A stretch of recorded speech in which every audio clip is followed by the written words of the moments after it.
Hello everyone, welcome back to my channel. I'm Bill. We're in the Masters of the Wild book from 3rd edition D&D. We are going to continue the Prestige class videos. This is the continuation of it. The video we're going to do today is the Blighter.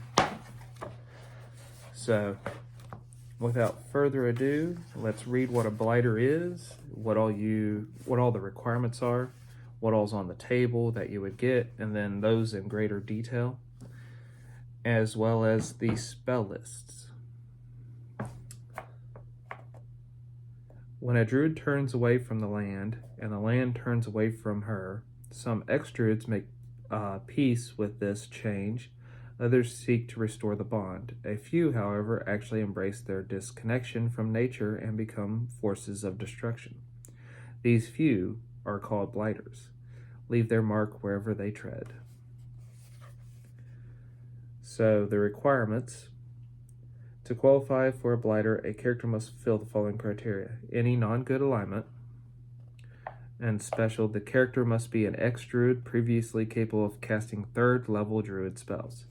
So 5th or 6th level.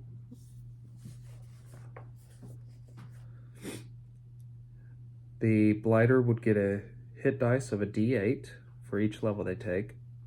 Their skill points are 4 plus intelligence modifier. Their skills they have to choose from are animal empathy, concentration, craft, diplomacy, handle animal, heal, intuit direction, knowledge nature, profession herbalist, scry, spellcraft, swim, and wilderness lore. So already a few of these skills would need to be changed if you're trying to use this in a Pathfinder game. I believe animal empathy is part of the druid class, so these levels would just stack for that. Concentration is part of any spellcaster class now, so it's just your level plus a constitution modifier plus a roll, with feats allowing you to modify that.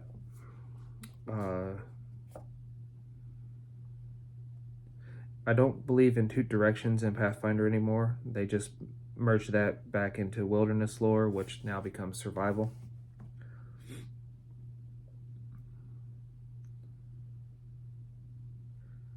And that would be all the changes that would need to be made as far as the skills that are available. Class features: weapon and armor proficiency. A blighter gains no new weapon or armor proficiencies, so you only carry in whatever you already had. Let's look at the table now and see what all you get. Okay, your base attack bonus has the medium base attack bonus progression. It starts at a +0, and by 10th level in the prestige class it'd be +7. And that would stack with your existing base attack bonus from your previous class. Your fortitude save and your will save are your best saves for the class. They start at a +2 at 1st level in this class, and they stack with your existing ones. And then by the time you're 10th level, they'll be +7s. The reflex save starts at +0 in this class, and by the time you are 10th level, will only be a +3 because it's your worst save. Okay, you get spells per day and from this class, and it goes all the way to 6th level spells. You gain 2 0-level spells and 1 1st level spell, and any bonus spells for 2nd level spells at 1st level. That will increase by 1, everything but your 0-level spell at the next level. The 3rd level, you'll have 3 0-level spells and 2 2nd level spells and 0 3rd level spells, so only your bonus spells. At 4th level, you'll have 3 0 levels, 3 1st levels, 2 2nd, 1 3rd, and 0 4th level. At 5th level, you'll have 4 0 level, 3 1st, 3 2nd, 2 3rd, and 0 4th. So wherever there's a 0, that just means you only get your bonus spells. So you have to have a high enough modifier to get those bonus spells. 6th level, you get 4 0 levels, 4 1st level, 3 2nd level, 3 3rd level, 1 4th level, 0 5th level. At 7th level, you'll get 5 0 level, 4 1st level, 4 2nd level, 3 3rd level, 2 4th level, 0 5th level. At 8th level, you'll get 5 0 level, 5 1st level, 4 2nd level, 4 3rd level, 2 4th level, 1 5th level, 0 6th level. At 9th level, you will get 6 0 level, 5 1st level, 5 2nd level, 4 3rd level, 3 4th level, 2 5th level, 1 6th level. At 10th level, you'll get 6 0 levels. You'll get 6 1st level spells. You'll get 5 2nd level spells, 5 3rd level spells, 3 4th level spells, 2 5th level spells, and 2 6th level spells. So let's read the specials you get for each of the levels. First level, you get Deforestation. Second level, you get Burning Hands and Sustenance. Third level, you get Undead Wild Shape once per day. Fourth level, you get Speak with Dead Animal and Undead Wild Shape 2 per day. At 5th level, you get Contagious Touch once per day and Undead Wild Shape Large. At 6th level, you get Animate Dead Animal and Undead Wild Shape 3 per day.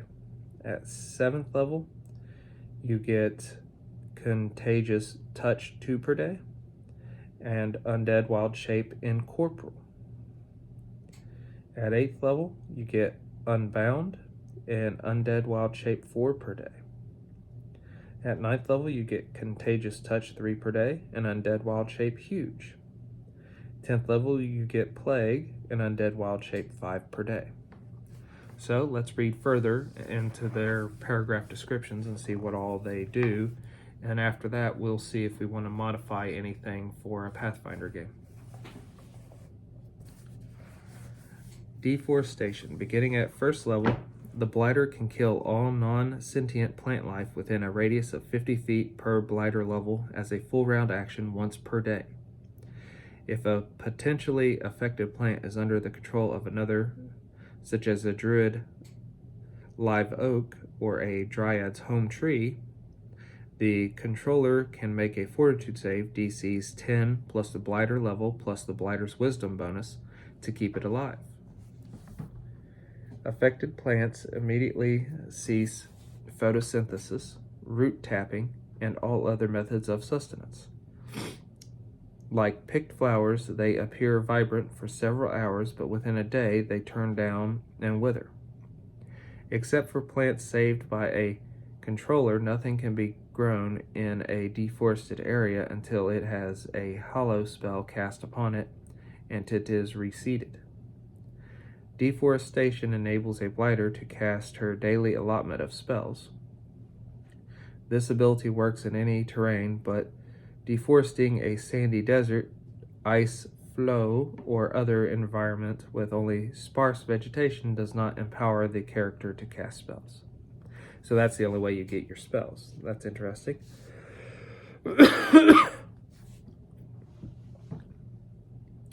Burning Hands. This ability, gained at 2nd level, functions like the Burning Hands spell, except that the blighter can use it as often as desired, turning it on or off as a move equivalent action.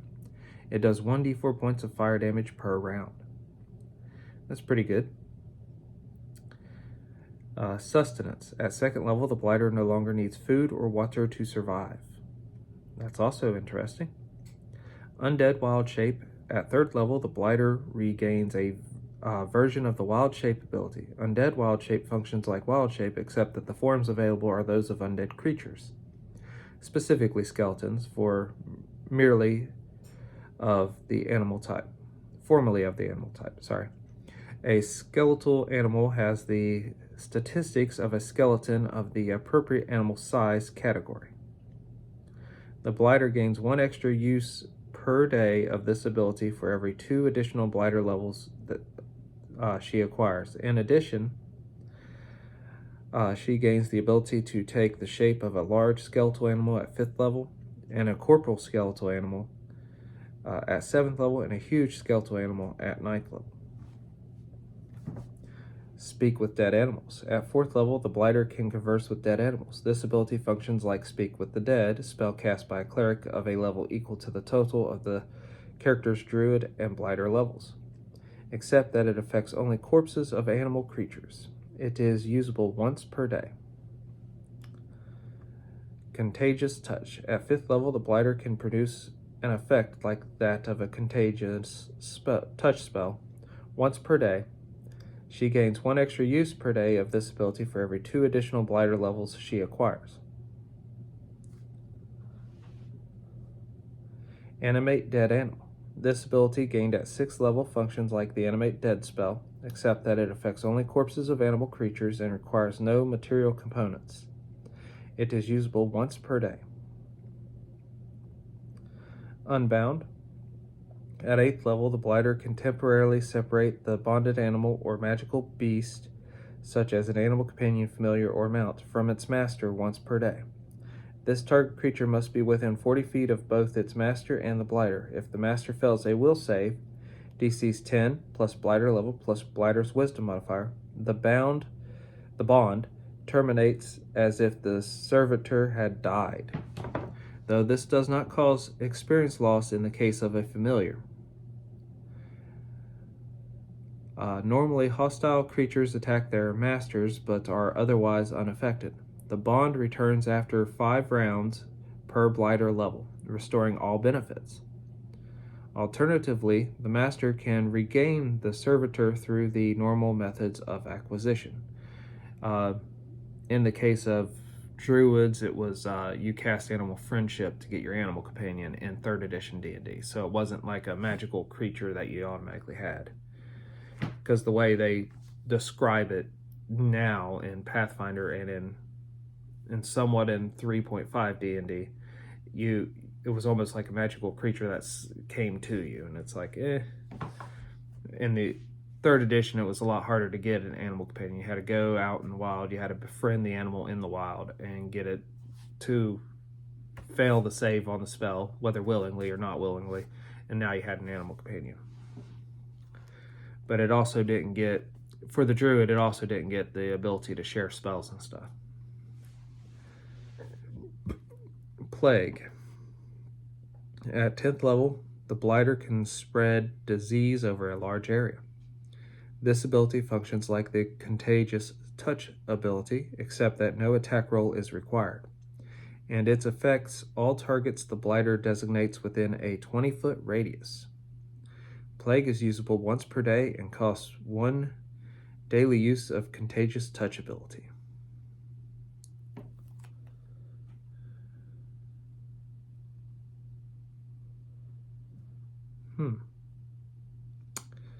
Okay.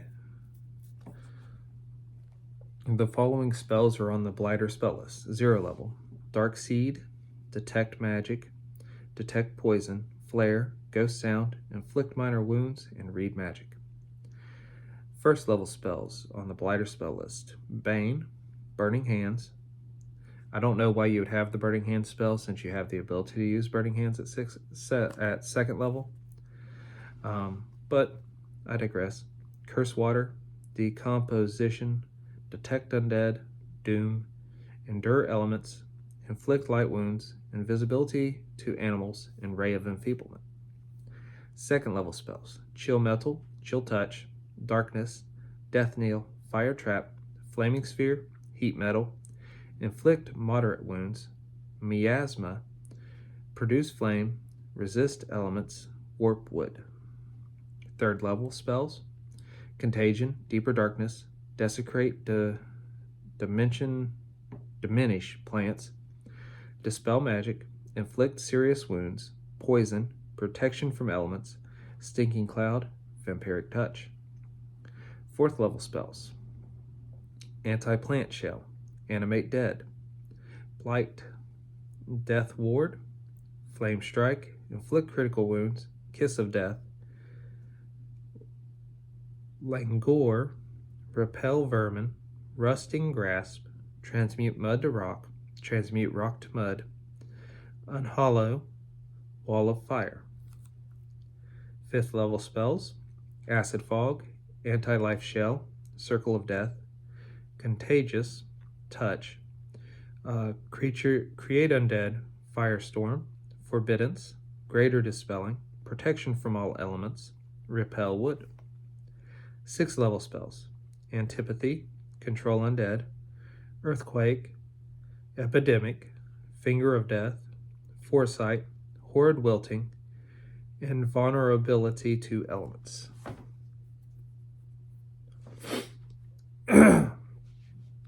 So, a few things I would change if I was going to use this in a Pathfinder game. I would allow Plague to be used without burning the Contagious touch. And I might allow it multiple uses per day. Say you get 1 use per Wisdom modifier. Contagious touch, I'd increase its ability to be used too, because even though it would have more uses, it's not likely they'll use it a whole lot in one encounter. Burning Hands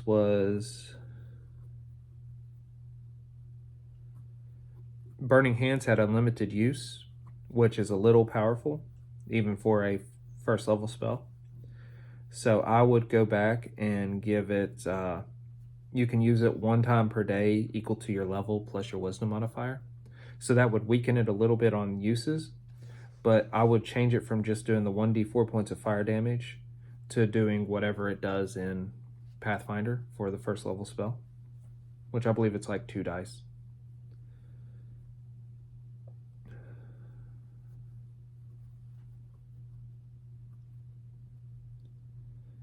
Animate dead animal is only usable once per day. I would change that to be usable once per day plus their Wisdom modifier, so that way they'd get more uses out of it. And all these changes would be very entertaining to watch a player use, let alone using this as an NPC against them. Let me know what you all think of the blighter class in the comments below. Until we all game again, guys.